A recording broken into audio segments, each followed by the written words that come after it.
In 2011, I had my first Fulbright as a research scholar to Morocco. I knew there was a lot of ceramics in Morocco and decided to settle for the year in the traditional and spiritual capital of Fez.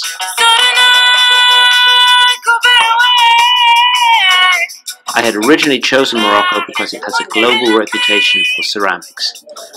Little did I know where this would lead me. And also because, as a former French colony, I knew that I could handle the language side of things. As a Fulbright country, Morocco is very supportive of the crafts, primarily because these activities are such a central part of the culture.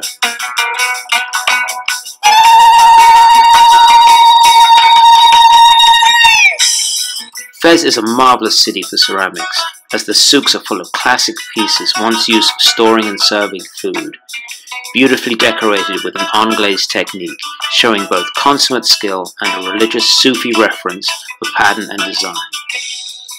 This was part of a golden age of Fez ceramics that lasted until the end of the 19th century, when the city was a vibrant, prosperous commercial and spiritual center, with wealthy nobles and merchants who had an appetite for expensive, beautifully decorated ceramics.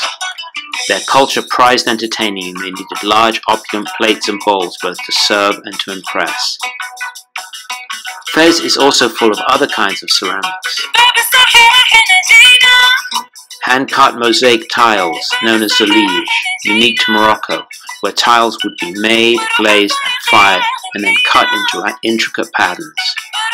While the need for vessels diminished into the 20th century as modernity invaded the country, the demand for zalige remains strong to the present. This example, with such incredible geometric underpinning, shows traditional designs and color. It is part of a mosque, even though zalige can now be found everywhere, places that are religious, secular, public and private. Unglazed functional ware that is decorated with tree resin and used for water storage that is still extremely popular. Contemporary cast pieces where industrial processes have replaced traditional methods of production.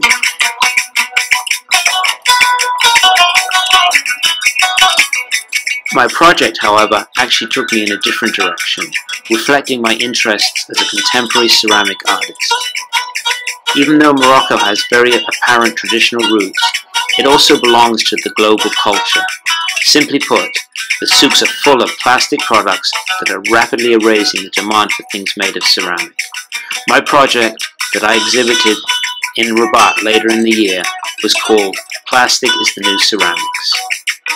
I had plastic water containers, known as bidons, made into plaster molds and then cast in ceramic, so turning the whole thing upside down. The very material that was replacing ceramics was celebrated in ceramic. Many people with Fulbrights already have established relationships with their host country, and many people continue a relationship after they have had a Fulbright. I am in the latter category, as I have been back to Morocco 4 times since 2011, and am getting ready this month to return on a second Fulbright, this time a combined teaching and research award. The reason why I continue my work in Morocco concerns an idea that I find completely mystifying, something that I realized in Fez in 2011. There is not a book written in the English language that surveys Moroccan ceramics in all its diversity and glory. I have just rectified this omission by publishing my own book about the ceramics of this country, a project whose roots began with Fulbright support.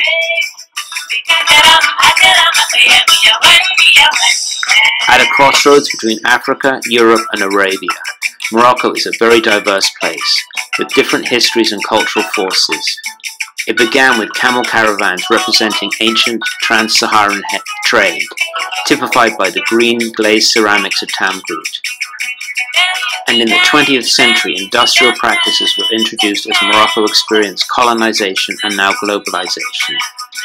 French ceramics were imported into Morocco with Islamic designs, and this stimulated Moroccans to use the same techniques.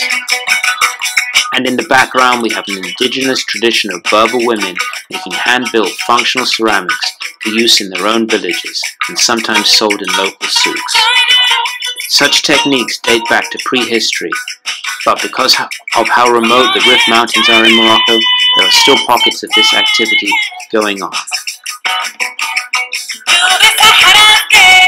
So this diversity is reflected in its ceramics. My book, called The Earth Has Three Colors, has 10 chapters that details 10 different distinct types of Moroccan ceramics. The title refers to the 3 colors of clay used in Morocco: indigenous red, traditional grey, and industrial white.